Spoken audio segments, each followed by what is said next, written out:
Good morning বন্ধুরা, welcome my channel. আমি রিনা আবার চলে এসেছি আপনাদের সাথে একটা মাছের রেসিপি নিয়ে। এখানে আমি তেলাপিয়া মাছও নিয়েছি দেখুন, আর এটা হচ্ছে বাটা মাছ। এই দুটো মাছ আমি একসাথেই রান্না করব। তো আমি রান্নাটা কীভাবে করি সেটাই আপনারা দেখুন। আশা করি আপনারা সবাই ভালো আছেন, সুস্থ আছেন। পুরো ভিডিওটা স্কিপ না করে দেখবেন বন্ধুরা। তা আমি শুরু করছি, এবার আপনারা দেখুন। প্রথমেই আমি নিয়ে নেব হলুদ, যেটা মাছের গায়ে মাখাতে হয়, এটা সবাই জানে। সুন্দর করে হলুদ নিয়ে নেব। তারপরে আমি নিয়ে নিচ্ছি নুন। মাছটাকে ভালো করে নুন হলুদ দিয়ে মাখিয়ে নেব। এইভাবে প্রত্যেকে মাখাতেই পারে, কিন্তু না মাখালে কি আছে। আমি দুটো মাছ একসাথে বানাবো, বাটা মাছ আর তেলাপিয়া মাছ। এটা হচ্ছে, এগুলোকে বলে বাটা পোনা, দেখতে পাচ্ছ। আর এটা হচ্ছে তেলাপিয়া মাছ। ভালো করে মাখিয়ে নিলাম।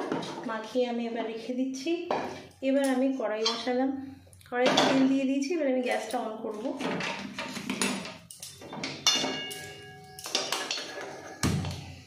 গ্যাস ধরে দিয়েছি।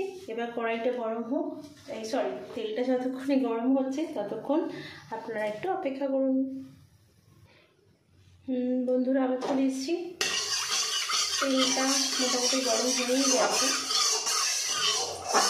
কড়াইয়ের চারদিকে এভাবে তেলটাকে মাখিয়ে নিতে সুবিধা হয়, যাতে মাছটা তেলে কড়াইয়ের গায়ে লেগে যায় না। আমি এবার একটা একটা করে মাছ দিয়ে দেবো। আগে আমি বাটা মাছগুলোকে দেবো।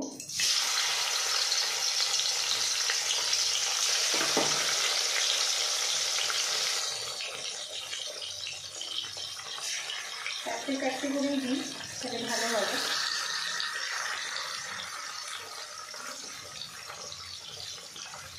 এবার মাছগুলোকে আমি এক এক করে ভেজে নিচ্ছি। দেখতে থাকুন আপনারা যেভাবে আমি মাছগুলোকে ভাজছি। তারপরে আসছি আমি পুরো রেসিপিটা। মাছগুলো ভাজা হচ্ছে বন্ধুরা। এবার অন্য পিস করে ভাজা হবে।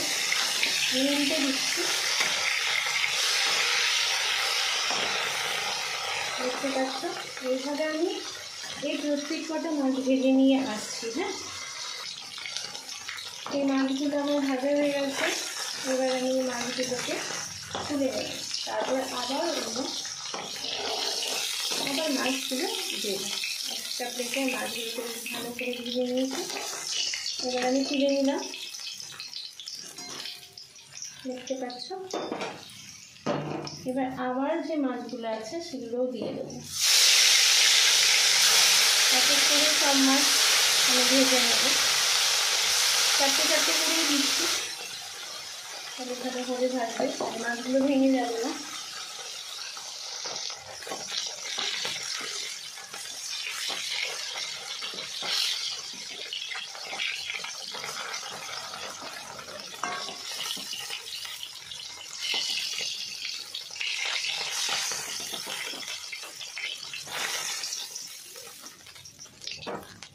বাকি মাছগুলো দিয়ে দিচ্ছি।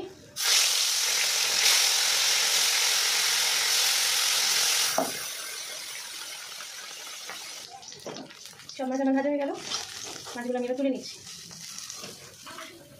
দেখো বন্ধুরা, মাছগুলো আমার সমস্ত ভাজা হয়ে গেছে, দেখতে পাচ্ছ বন্ধুরা।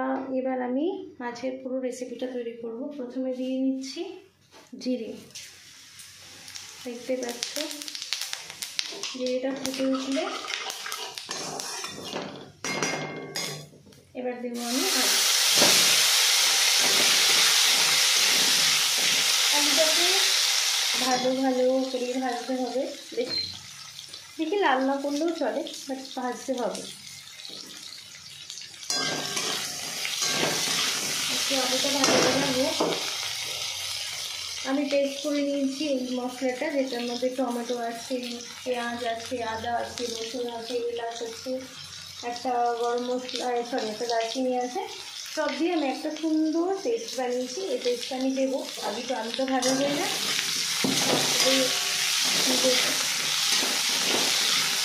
আর এখানে এই মশলাগুলো আমি অ্যাড করবো। এখানে আছে হলুদ, তারপরে আছে কাশ্মীরি রেড চিলি পাউডার, জিরে ধনে আর গরম মশলা। ঠিক, এটা মাছটাকে আমি ভাজবো। আমি বেশি লাল লাল করে ভাজি না, মোটামুটি চাপড়ে নেওয়ার মতো একটু ভাজতে সময় লাগে। আলুটা ভাজা ভাজা হয়ে গেছে,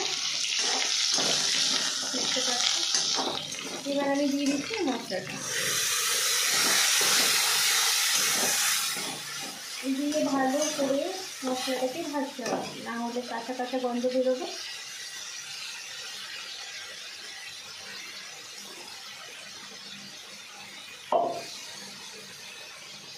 যতটা মশলা আছে আমি কাচিয়ে কুচিয়ে দিয়ে দিই বন্ধুরা, ফেলি না, ফেলতে খুব খারাপ লাগে, ফেলার কোনো প্রয়োজনই নেই। এবার এটাকে ভালো করে আছে কষাতে হবে, বারবার নেড়ে চেড়ে কিছুক্ষণ ধরে এটা ফুটুক, তারপরে আসছি আবার। এবার বাকি মশলাগুলো আমি অ্যাড করছি, যেগুলো একটু আগে দেখালাম বললাম, সেগুলো দিয়ে এবার ভালো করে সাথে হবে। এখন আমি কিন্তু নুন অ্যাড করিনি, করবো। আগে মশলাটা ভালো করে কষিয়ে নিই। যখন মশলাটা কষাবেন গ্যাসের আঁচটা মিডিয়াম রাখবেন, না খুব বেশি জোর, না খুব বেশি কম।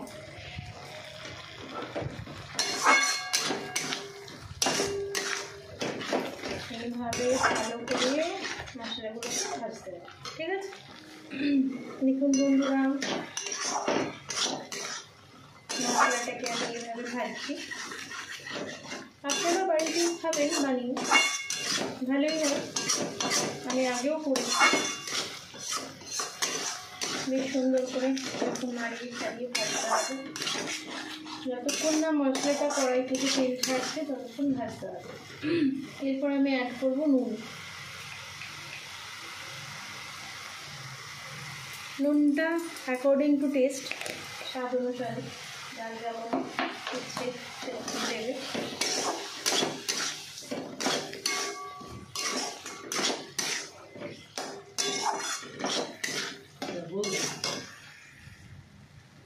দেখতে পাচ্ছ বন্ধুরা, ভালো করে মশলাটা আমার ভালো হয়ে গেছে। এবার আমি অ্যাড করবো জল।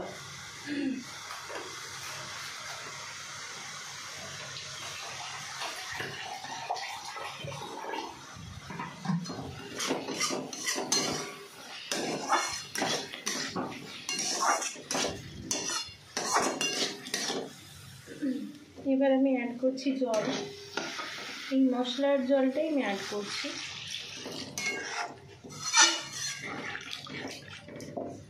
সুন্দরভাবে জলটা অ্যাড করে দিলাম, আরও জল দেবো, আর একটু জল লাগবে।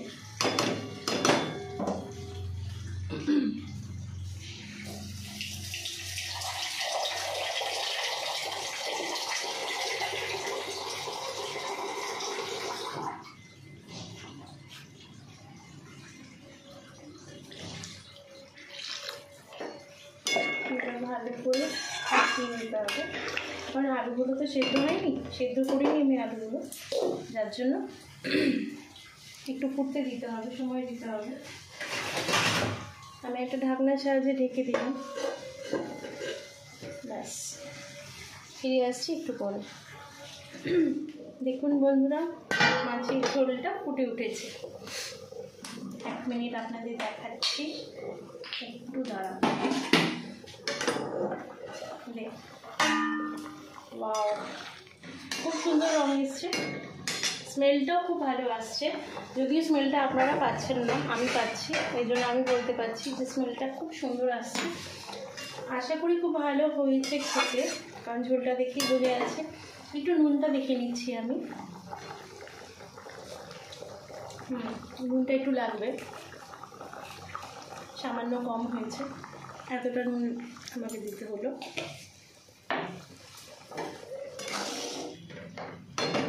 আর একটু ফুটতে দেবো, ঝোলটা একটু ফুটুক, তারপরে মাছগুলো দেবো। দেখছো ঝোল অলমোস্ট ডান, আমার রান্না মোটামুটি শেষ। এবার মাছগুলো আমি একটা একটা করে ঝোলে দিয়ে দেবো।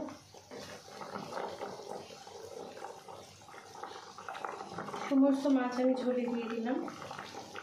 দেখতেই পাচ্ছ বন্ধুরা একটা একটা করে।